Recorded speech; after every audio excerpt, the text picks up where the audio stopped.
Sí, gracias.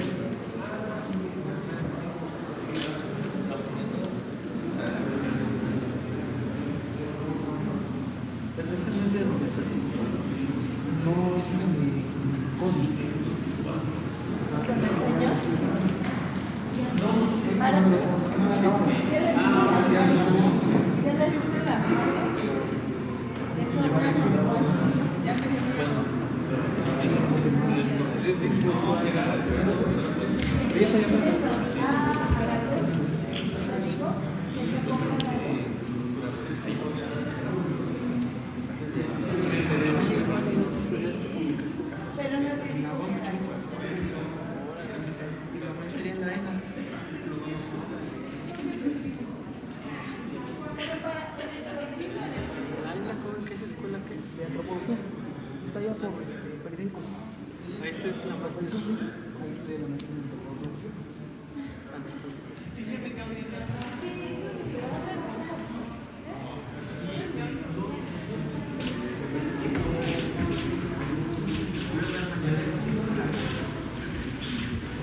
Buenas tardes. Sí. Exacto. No, perfecto. Súper. Muchas gracias. Buenas noches. Hoy vamos a... Exacto. Adelante, secretario, por favor. Buenas noches, son las 19:03 de este sábado 30 de mayo. Y hoy vamos a hacer una demostración. En este sábado vamos a dedicarnos a dos cosas, como siempre, el informe técnico, que voy a tratar de que sea breve, para que procedamos después a elementos adicionales que nos compartirá nuestro secretario de Educación Pública, el maestro Esteban Moctezuma Barragán. Muchas gracias, secretario. Gracias. Y también el maestro Zoe Robledo, quien es el director general del Instituto Mexicano del Seguro Social y quien está a cargo de coordinar todos estos elementos que tienen que ver con la implantación de los protocolos de seguridad sanitaria en el campo de trabajo. Hoy vamos a hacer una demostración sobre qué tipo de cambios se hacen, por qué y cómo es la razón de prevención que implican. Muchas gracias, maestro Zoe Robledo. Entonces voy a ser breve, me paso a presentar el informe técnico y damos lugar a esto. Por favor. Día 69 de la Jornada Nacional de Sana Distancia. Ningún daño y mucho beneficio nos hace que la completemos a 70 días. Mañana es domingo 31 de mayo. Ojalá que hoy por la noche y mañana todo el día la mayoría de las personas se queden en casa. De cualquier modo, pasado mañana, que será lunes 1 de junio, todas las autoridades estatales entrarán con sus disposiciones locales, sus disposiciones de carácter estatal, que les competen como autoridades sanitarias en el nivel estatal y que implicarán las decisiones sobre las actividades que deberán permanecer todavía sin abrir, sin entrar en funciones.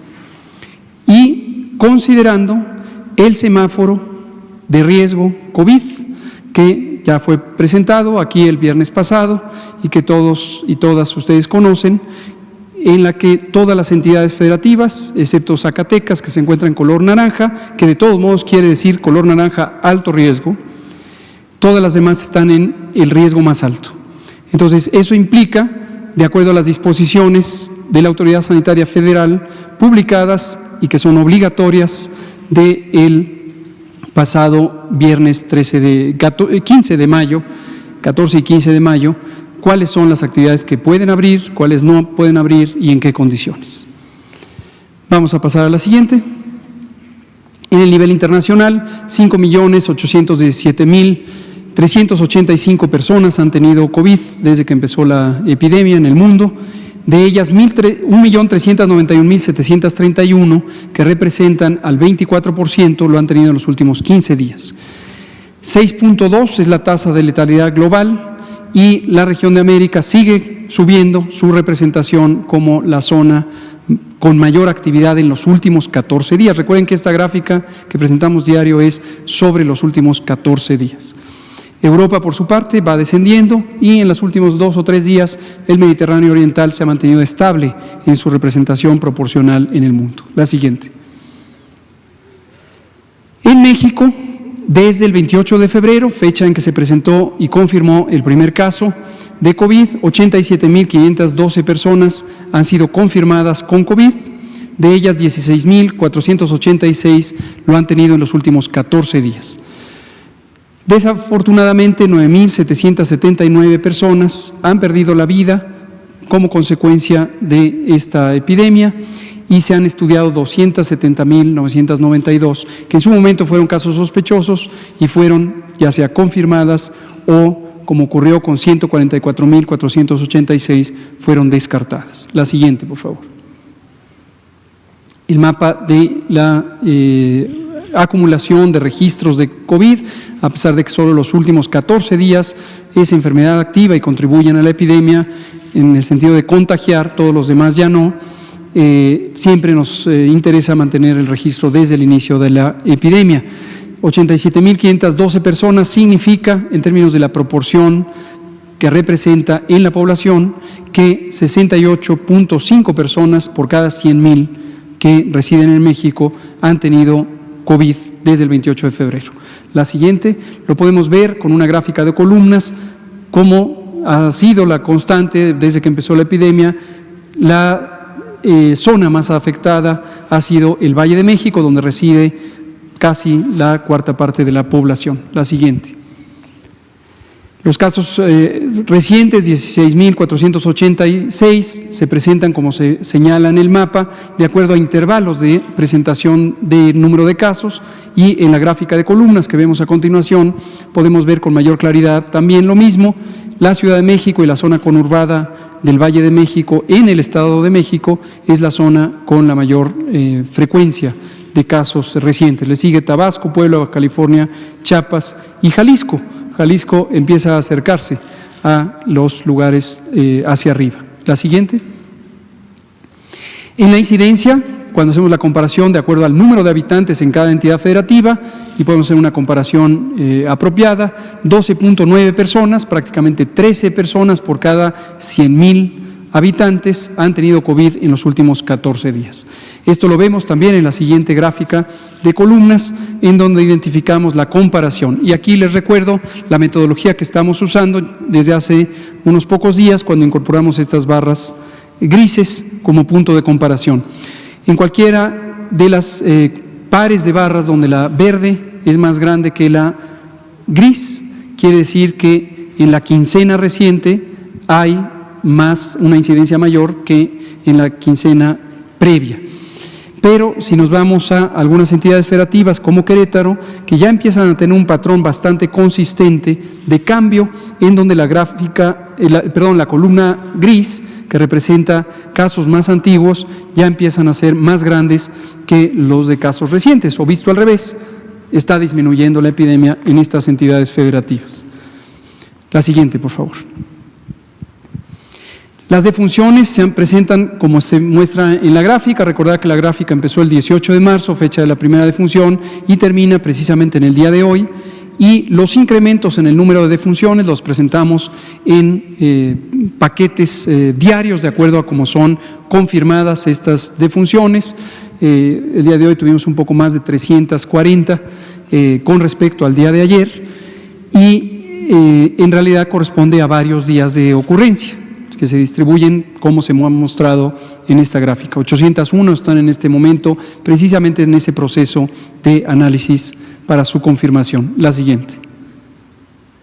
Por entidad federativa, ahí están los defunciones, no ha variado: Ciudad de México, México, Baja California, Tabasco, Veracruz, Sinaloa, Puebla, Quintana Roo. La siguiente, por favor.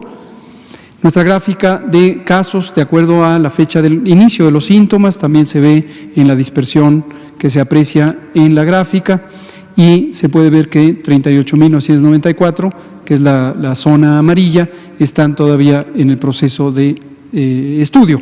Y recordarles cada día que no son las mismas personas, sino que unas son nuevas, otras ya se van pasando a lo rojo, a la confirmación. La siguiente. Y nuestra curva de casos acumulados, de ayer hacia hoy, sumamos 3.4% con respecto a lo que había ayer. Eso es 2.885 casos nuevos que se han confirmado y suman 87.512. La siguiente.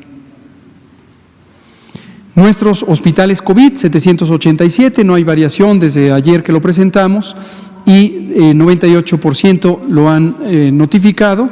Tenemos 40% de ocupación, los datos prácticamente no variaron, lo podemos ver en las siguientes dos gráficas de columnas, en donde tenemos en el lado derecho la ocupación hospitalaria promedio nacional, que es de 40%, y desde el lado izquierdo en adelante, 70% para la Ciudad de México, 62% para el Estado de México, Guerrero con 59%, y así sucesivamente para las camas de hospitalización general. Y en la última, lo que vemos es la ocupación de camas para personas críticamente enfermas, camas de terapia intensiva, en donde tenemos 35% de ocupación nacional del lado derecho, y del lado izquierdo vemos en orden 69% para Baja California, el Estado de México con 61%, Chiapas con 57%, Ciudad de México 56%, Guerrero 50%, y así en adelante.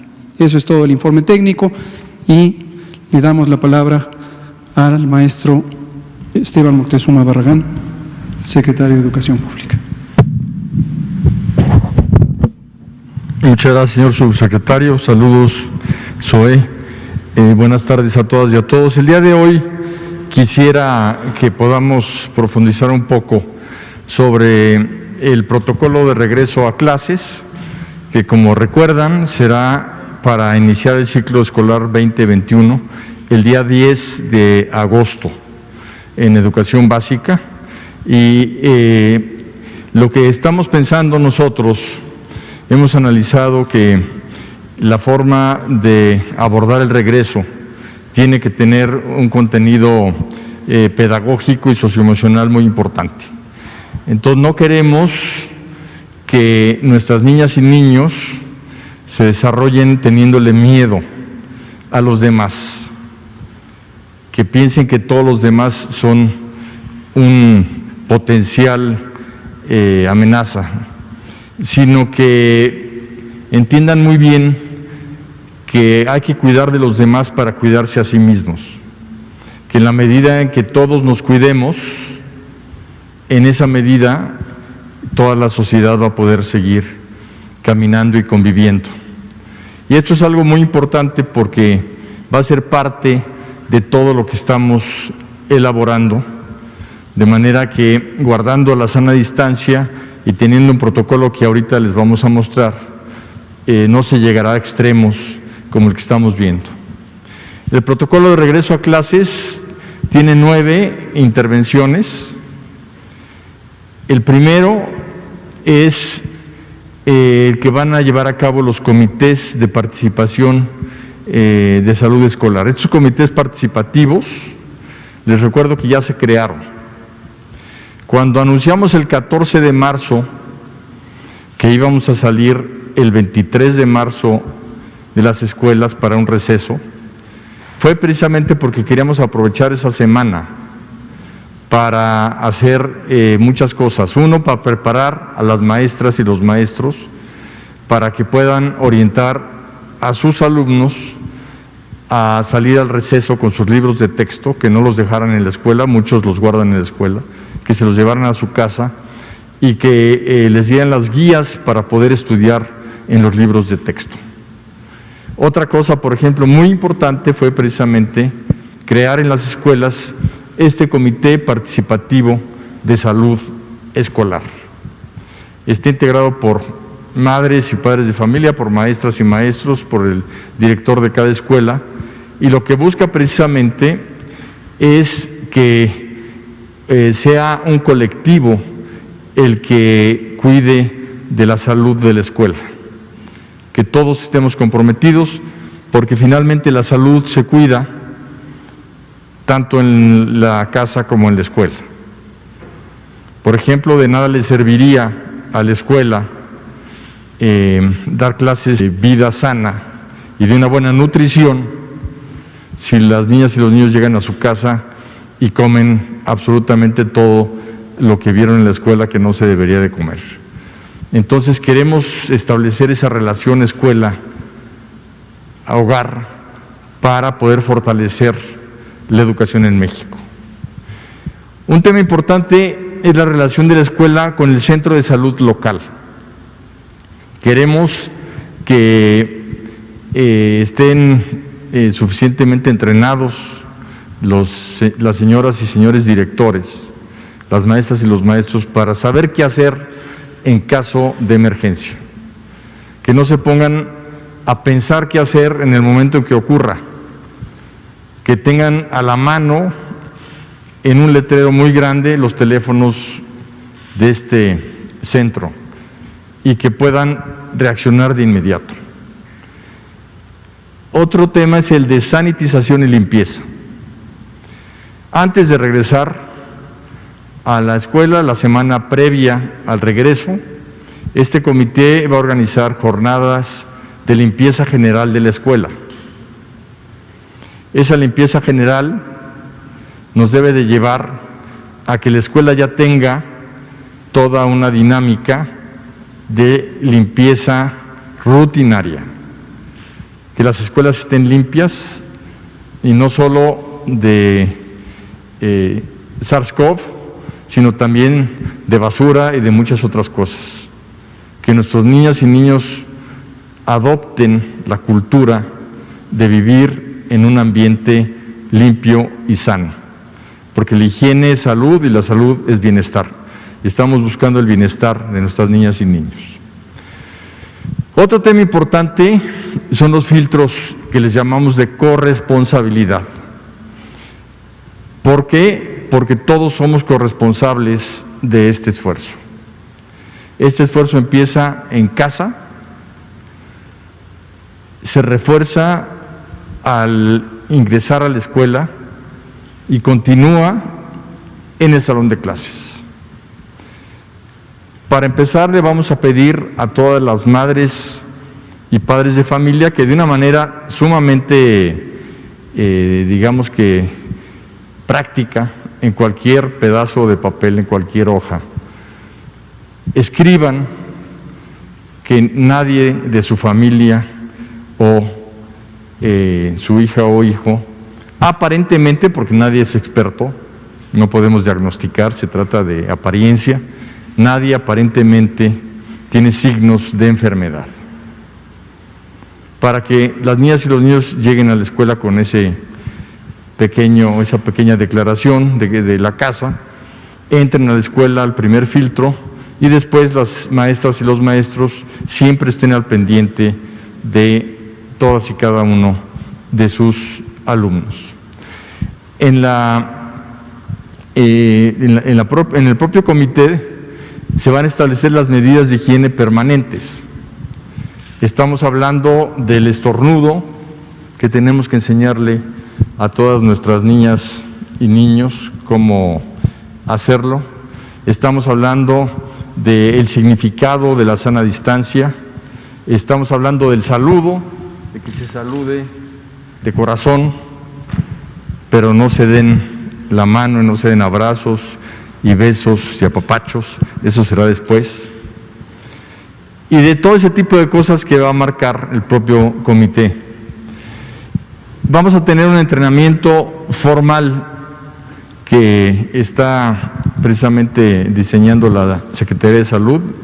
Hugo López-Gatell platicó junto con nosotros, con todos los secretarios de educación del país, para hablar sobre la importancia de tener un entrenamiento formal.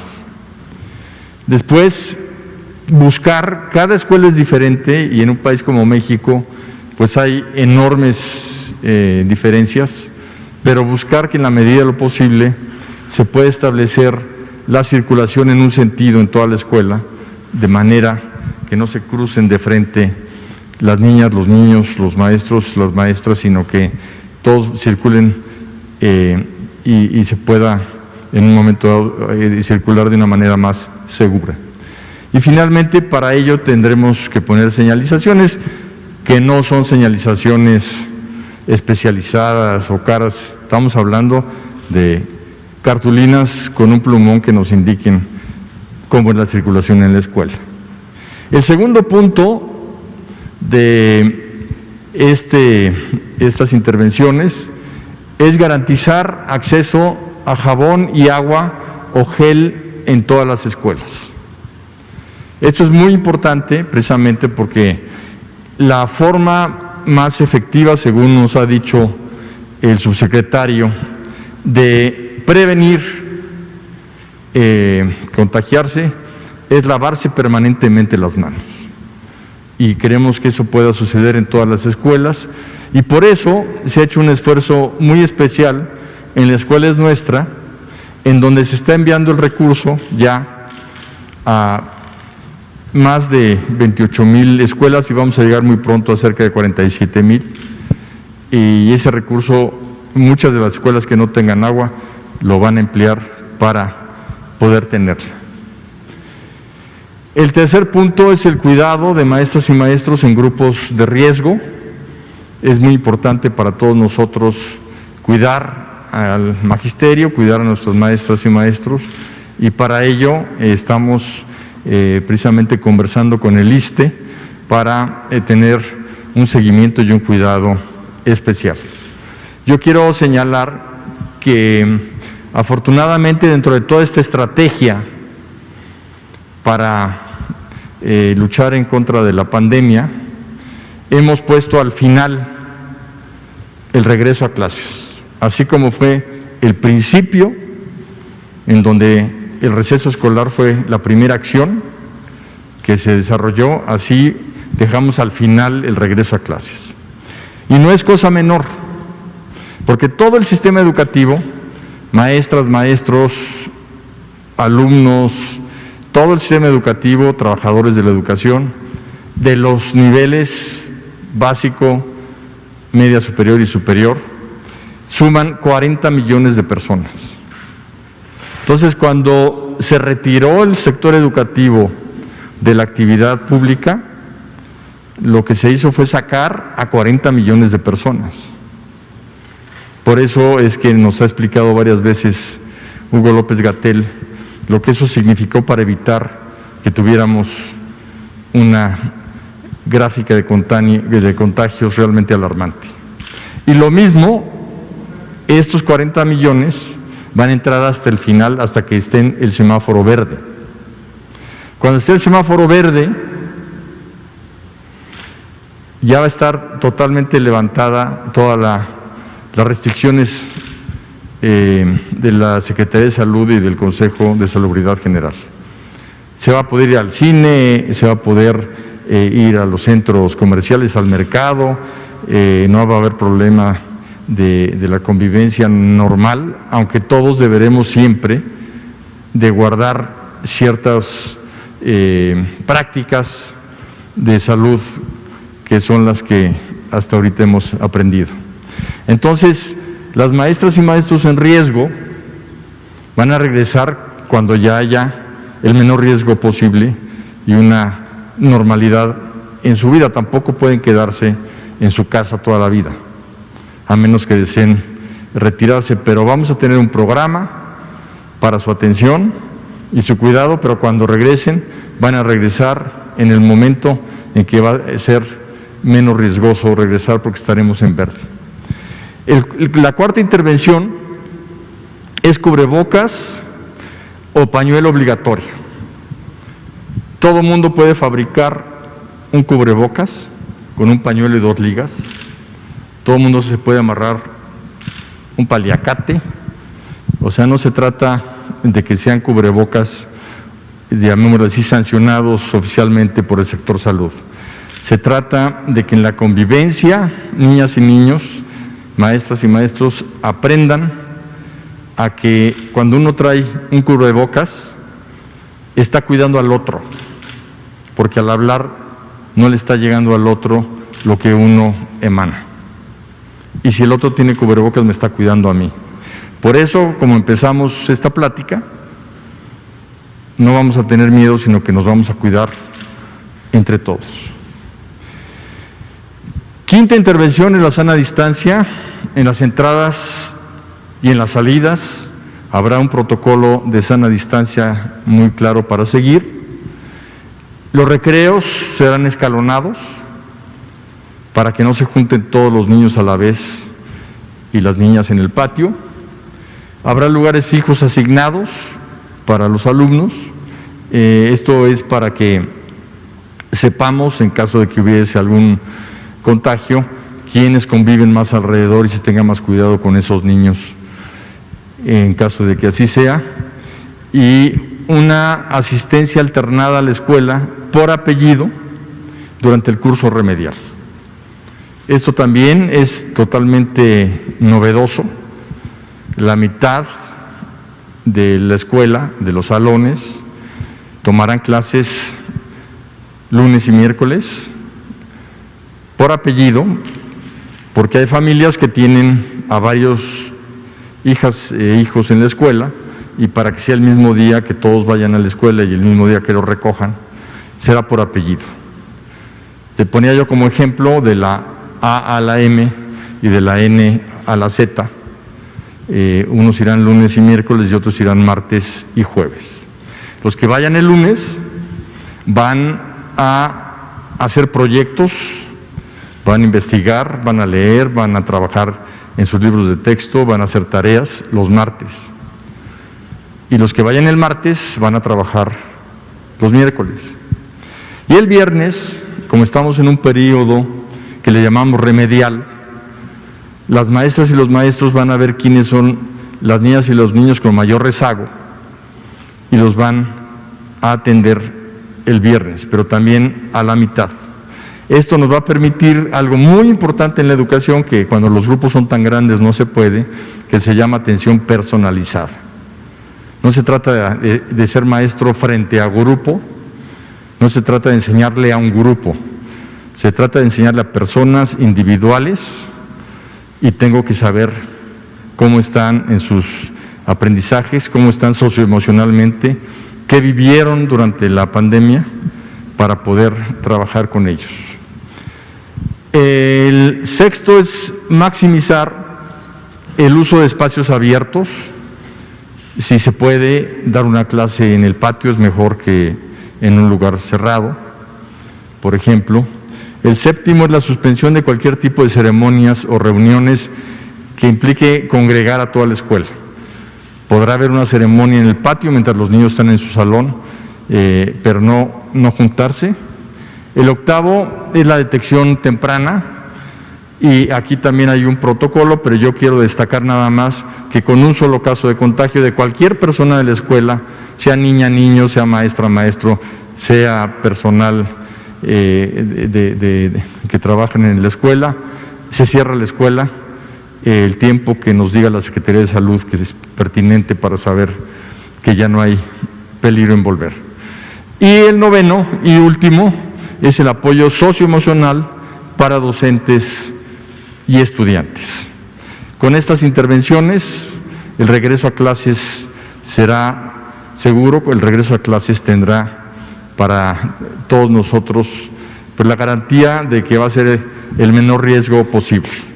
Y digo el menor riesgo porque, como nos ha repetido varias veces el señor subsecretario, no vamos a salir de este tema, de este problema, hasta que haya una vacuna. Entonces, hasta entonces siempre habrá un ligero riesgo, y en la medida en que todos seamos más conscientes en prevenir, pues no se va a concretar el riesgo en enfermedad. Muchísimas gracias. Muchas gracias, secretario Moctezuma Barragán. Le damos la palabra al maestro Zoe Robledo, y y después abriremos a preguntas y respuestas. Muchas gracias, subsecretario. Secretario Moctezuma, muchas gracias a todas y todos y a quienes nos están viendo esta transmisión. Saludos a todos el personal de salud, del Seguro Social y de todas las instituciones que mientras estamos aquí reunidos están haciendo un gran trabajo por salvar vidas de mexicanas y de mexicanos. Como lo hemos estado comentando, así como en la escuela, igual en el trabajo, una de las tareas fundamentales del Seguro Social es prevenir enfermedades y proteger la salud. Lo era antes del COVID y lo sigue siendo con mayor razón ahora en este sano retorno a las actividades económicas.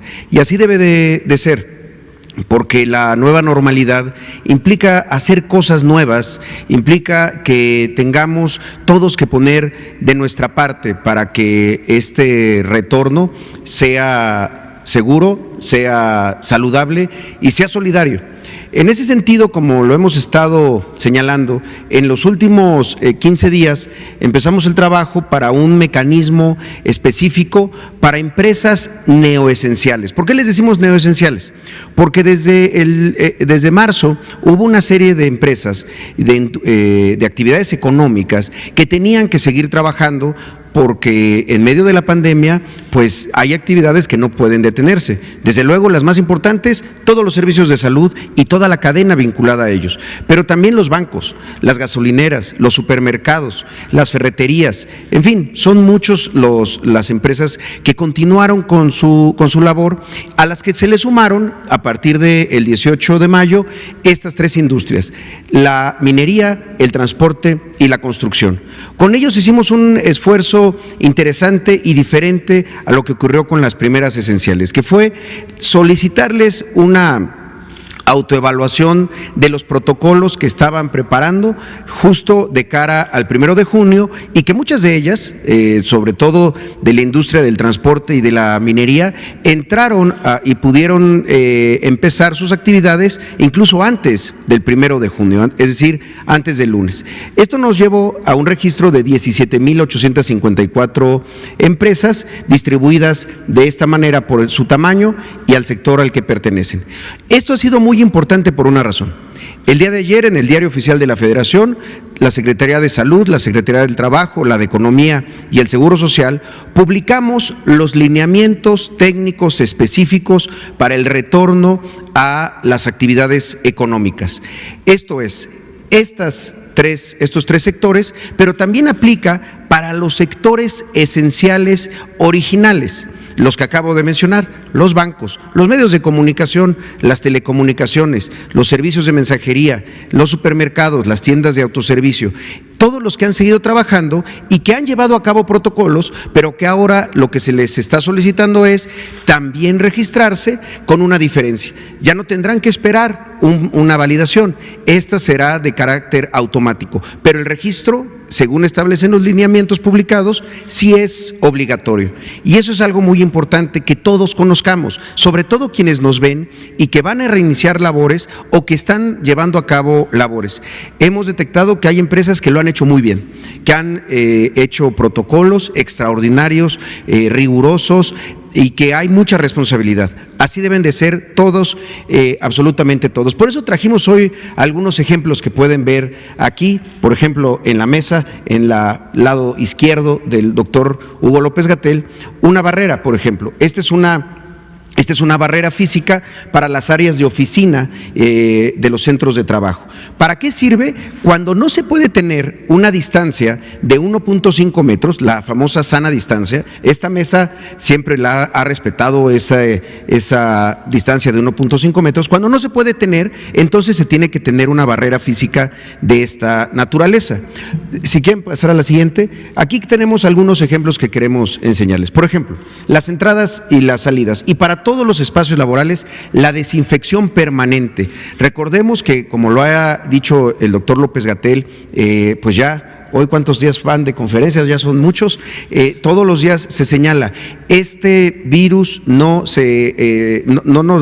está en el aire, está en las superficies y somos nosotros mismos que a la hora de tocar superficies que pueden estar contaminadas, con las manos sucias nos las llevemos al rostro, particularmente a los ojos, a la nariz y a la boca. Por eso es tan importante estar desinfectando todos los objetos que son de uso muy común. Déjenme ponerles un ejemplo en el Seguro Social, los checadores, que en muchas empresas ocurren. Muchas veces los checadores se les tiene que pasar el dedo y a veces una técnica que debemos de erradicar por completo es la gente que se chupa el dedo justo para que es limpiarlo y pasar al checador.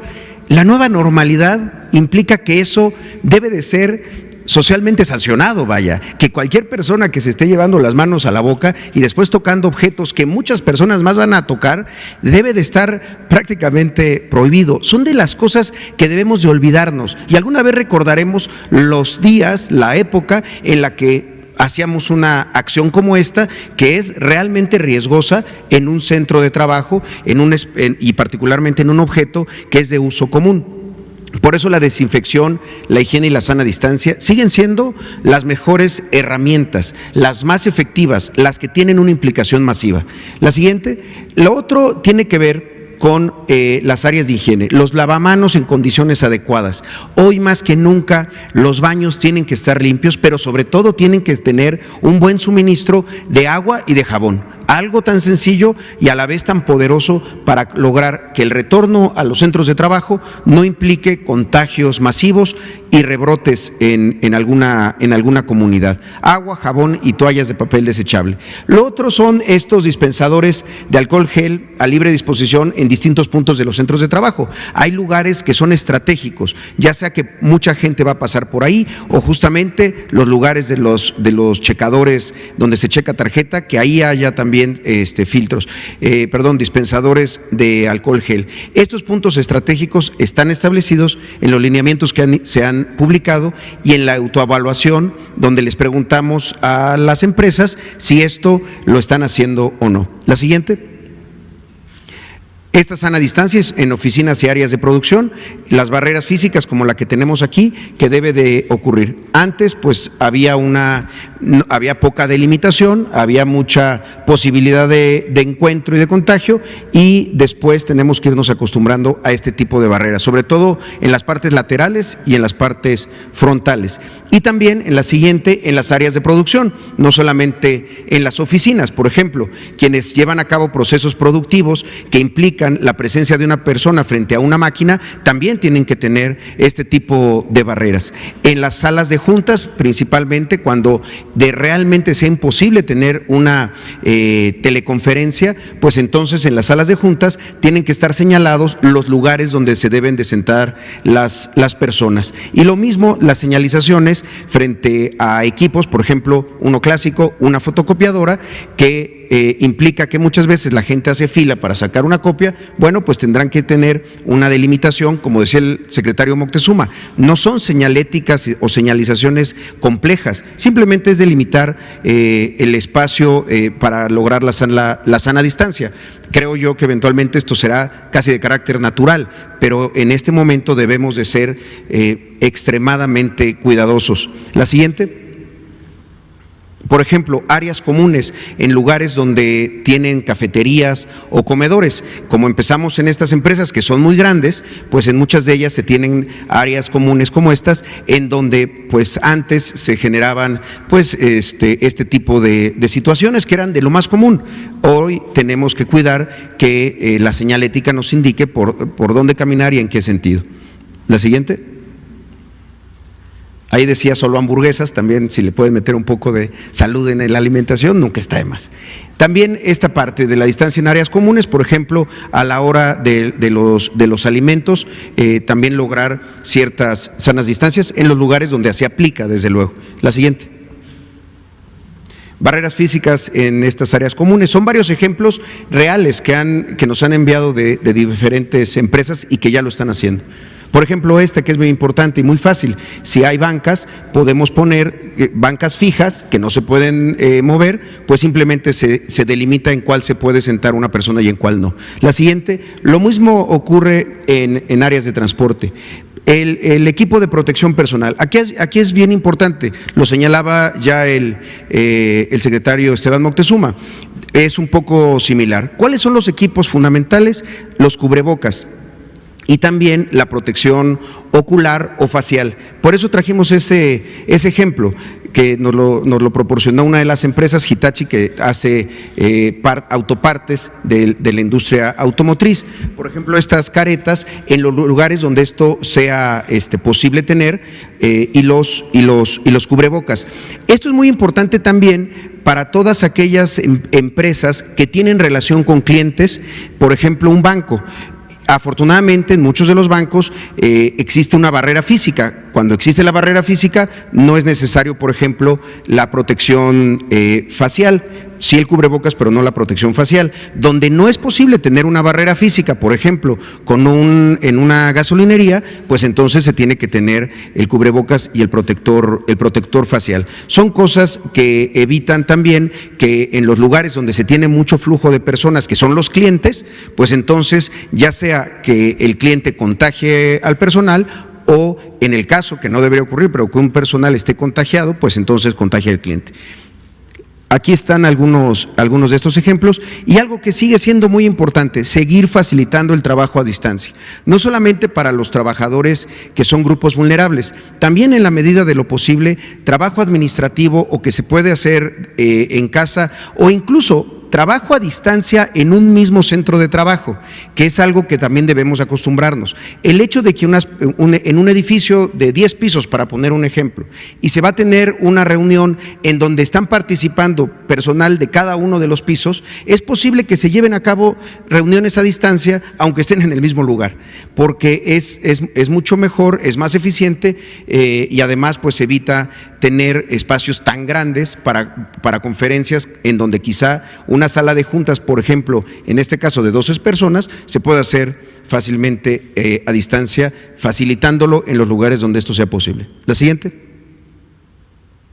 Lo que les comentábamos del transporte, en los lugares en donde esto se facilita, poder ubicar cómo son los lugares en donde se puede sentar la gente. La siguiente es un ejemplo muy claro había otro de transporte sobre cómo se deben de ubicar las personas de alguna manera cruzada entre lugares en donde se pueden sentar. Y lo otro que es muy importante, la promoción de la salud, la capacitación, la información permanente de varios temas, orientarnos sobre esta enfermedad para estar más seguros. Yo creo que hay algo muy virtuoso, por ejemplo, con lo que se comentaba de la escuela. Si el ejercicio que va a ser educación tiene que ver con la escuela y con la casa, es igual entre el centro de trabajo y el hogar. Tienen que ser hábitos, conductas que se pueden llevar también a la casa. Obviamente no estamos sugiriendo que la gente traiga cubrebocas y esto todo el tiempo en sus hogares, pero sí ciertas medidas de higiene, por ejemplo, que deben de seguir, no solamente porque salgan del centro de trabajo y entonces recuperemos hábitos que nos pueden generar contagios, sino que también los lleven a la casa los propios trabajadores. Orientación, capacitación y lo más importante, organización. La siguiente.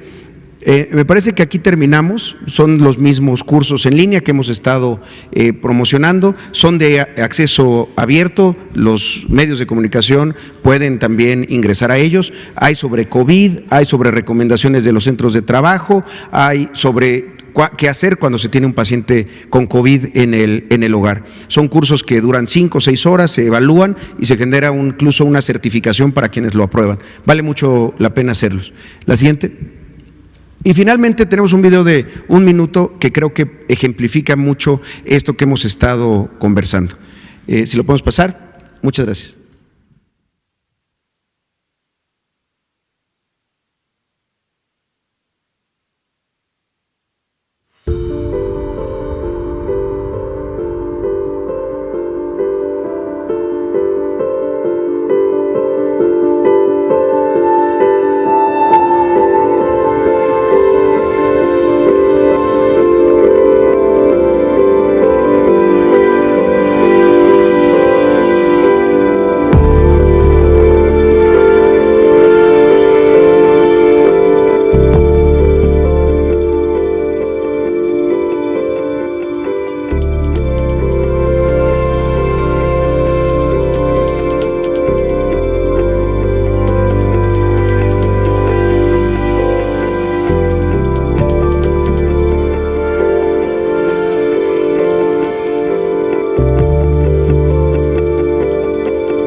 Son algunos ejemplos, doctor, pero creo que vamos a tener que seguir insistiendo y trayendo estos ejemplos.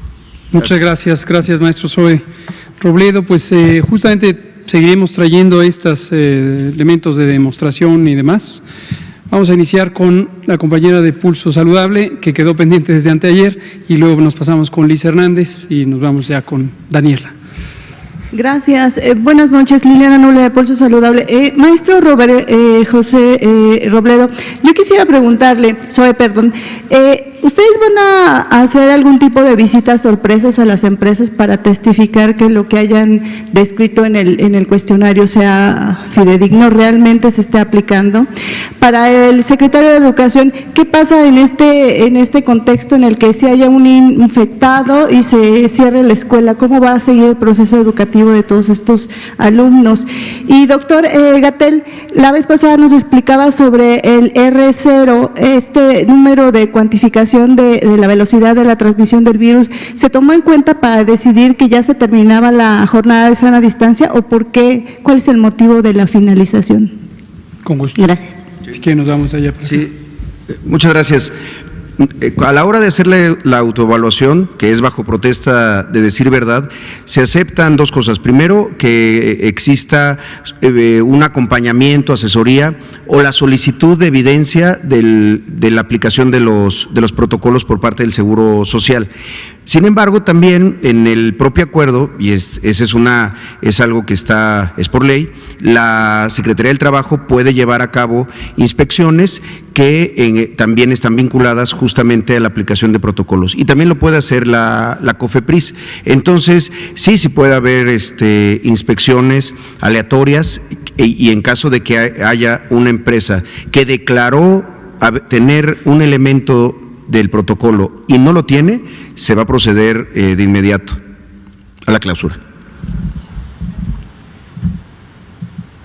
Bueno, en caso de que hubiese una persona que tenga COVID en una escuela, esta cerraría y pues tendría que cerrar cuando menos 15 días para pues ver que no haya ningún problema con nadie más.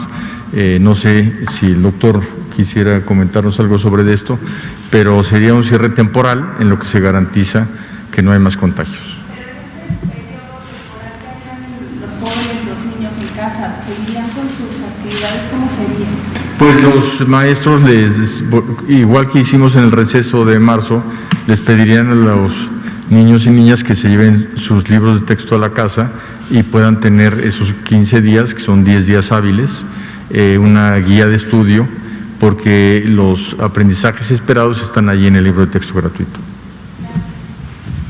Sí, relacionado con lo que dice el maestro Moctezuma, efectivamente, ¿por qué 15 días? Es convencional en la salud pública dejar pasar al menos 2 periodos de incubación. El periodo de incubación medio de COVID es de 7 días, entonces 14 días, y es el tiempo en el que podría uno ya tener suficiente tranquilidad de que no hay un caso que pudiera ser infectante. Y esto lo vivimos, este asunto de suspender las actividades escolares temporalmente de manera focalizada, lo vivimos hace 11 años con la pandemia de influenza. Esta fue una de las medidas que en su momento implantamos y tenía que ver con esa idea de suspender a las cadenas de transmisión que pudieran darse en un recinto escolar. Respecto a esta medida R0 o R efectiva o RT, según donde se evalúa, es el número básico de reproducción o el número efectivo de reproducción, es qué cantidad de personas puede contagiar una persona que está durante su periodo de contagio.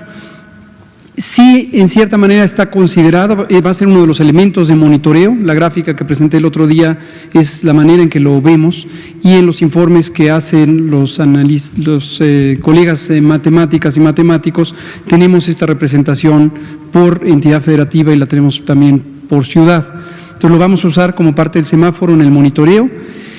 Pero la pregunta más amplia sobre por qué termina hoy la Jornada Nacional de Sana Distancia es porque desde el inicio consideramos, quizás recordarán, acciones focalizadas ¿se acuerdan? Una tabla que poníamos de color verde, amarillo y naranja, y era acciones focalizadas, en la expectativa de que pudiéramos empezar a reconocer los patrones focalizados que tiene la epidemia desde el inicio. Lo cierto es que apreciamos en su momento que era razonablemente dispersa la transmisión desde el inicio y consideramos que era muy importante tener una intervención nacional generalizada y justamente la interrupción de actividades en el Sistema Nacional Educativo que puso a consideración el maestro Moctezuma Barragán fue una gran oportunidad. Por lo que hemos comentado muchas veces, con una sola decisión administrativa de carácter central se suspende la circulación en el espacio público de casi 40 millones de personas. Entonces, ese fue el pivote de la Jornada Nacional de Sana Distancia. Después se agregaron los otros dos ámbitos, el laboral y el social, y nos permitió tener un impacto nacional. Y ahora que estamos ya con una clara focalización, donde hay asincronía de las epidemias, consideramos que lo más pertinente es que haya un manejo regional, desde luego tutelado o tutoreado por la Autoridad Sanitaria Federal. Por eso lo del semáforo, exactamente, y por eso la importancia de que haya un solo semáforo, como lo va a haber para toda la República.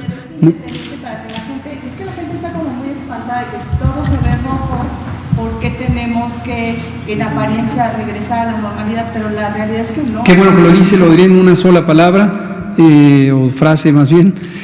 No se espanten, primero. Lo segundo es volver a la nueva normalidad, no quiere decir como antes, no quiere decir salir a la calle, que quede clarísimo esto. No es que a las 0 horas del lunes 1 de junio ya se puede salir a la calle a las actividades normales. Tampoco es que comercios, negocios, empresas pueden abrir. No. Donde hay semáforo rojo, tal como está estipulado en el lineamiento que se publicó, o el acuerdo secretarial que se publicó el 15 de mayo, solo pueden estar en función las actividades esenciales, solamente, incluyendo las 3 nuevas esenciales que son construcción, minería y el sector automotriz. Nada más. Eso sigue vigente y es en función del semáforo. En aquellas entidades federativas donde el semáforo cambie a color naranja, por ejemplo Zacatecas ahora está en color naranja, podrán considerar las entidades federativas la apertura escalonada de aquellas actividades que en este momento son no esenciales. Pero si la entidad federativa, pongamos el ejemplo de Zacatecas, considera que todavía no es momento, a pesar de estar en naranja, Zacatecas, el gobierno de Zacatecas es completamente libre y le respaldaremos de decidir que no es todavía momento de abrir las no esenciales. Así va a ocurrir. Entonces, retomo sobre esto que hemos dicho también, las entidades federativas pueden tomar disposiciones adicionales a las nacionales para que sea más restrictiva la movilidad en el espacio público, pero no lo contrario. Liz Hernández, por favor, del Grupo Cantón. Gracias. Buenas noches a todas y a todos. Lisbeth Álvarez, del diario Basta y Grupo Cantón. Subsecretario, pues ayer quedó pendiente mi pregunta acerca de las personas que tienen artritis, que llevan como 2 meses aproximadamente de no recibir terapias, medicamentos debido a la pandemia. Entonces me mencionaba que igual el día de hoy también me respondía. Y una segunda pregunta para el secretario de Educación Pública, Esteban Moctezuma. Bien lo decía en su exposición que va a ser obligatorio que niñas y niños traigan cubrebocas. El día de ayer y el día de hoy usted lo usa, saber si desde ahora ya está poniéndoles el ejemplo. Gracias. Sobre la primera, muchas gracias Lisbeth Álvarez de Grupo Cantón. Vi que su nota, y se la agradezco, la leí con atención y vi la nota específica con el caso del Hospital Darío Fernández del Iste y vi que es un problema de funcionalidad del servicio en esa entidad local. Busqué si era un problema generalizado que se debía a falta de insumos o alguna omisión en los protocolos. No es el caso.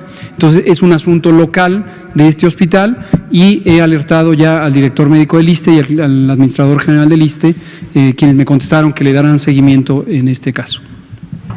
Secretario. Pues nada más una aclaración, no es desde ayer que uso el cubrebocas, le consta a Zoe y a Hugo que desde que empezó la pandemia lo uso. Y creo que si estamos pidiéndole a las niñas y a los niños que vayan a usar el cubrebocas y a los maestros, pues es un signo de congruencia. Y agrego aquí gracias por la pregunta y sobre la respuesta del maestro, efectivamente nos consta que lo ha estado usando desde el inicio. Punto que ya he comentado, el día que yo mismo usé cubrebocas en una reunión en el Seguro Social, el cubrebocas es una medida auxiliar que es particularmente útil cuando se utiliza por periodos cortos en espacios localizados, sobre todo espacios donde no se puede asegurar la sana distancia. El transporte, los salones de clase son lugares muy ilustrativos de donde se obtiene el mayor beneficio del uso de cubrebocas. Y aclarando además que existe evidencia científica de que el cubrebocas es una barrera para quien tiene el virus y no queremos que lo propague, es donde resulta particularmente importante. La evidencia científica no es clara de que sea un mecanismo como las barreras de protección. Y cuando se usa de manera generalizada a lo largo de todo un día, en una gran diversidad de modalidades de uso, es probable que no logre todo el impacto que posiblemente algunos han señalado.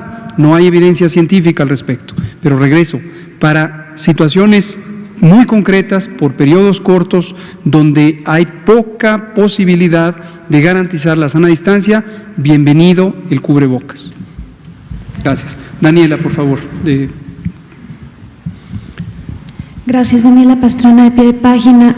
Tengo varias preguntas. Una es sobre el turismo, porque, el semáforo nos queda claro para los lugares muy concretos, pero en los casos de turismo, que implica mover quizá a alguien que está en un estado con un semáforo verde a otro que está en semáforo rojo, no sé cómo lo están planeando, diseñando.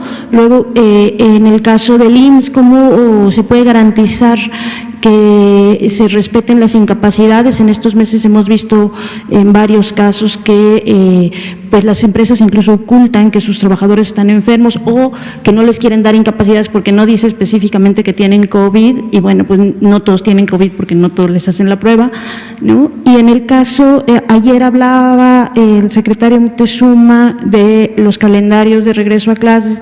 Me quedó la duda de qué pasa con las universidades que tienen sistemas cuatrimestrales como la UAM o que tienen verano como la Ibero, y de los estudiantes están en este 10% a los que no se pudo llegar con la educación a distancia porque no hay televisión, no hay luz y no hay internet en sus comunidades.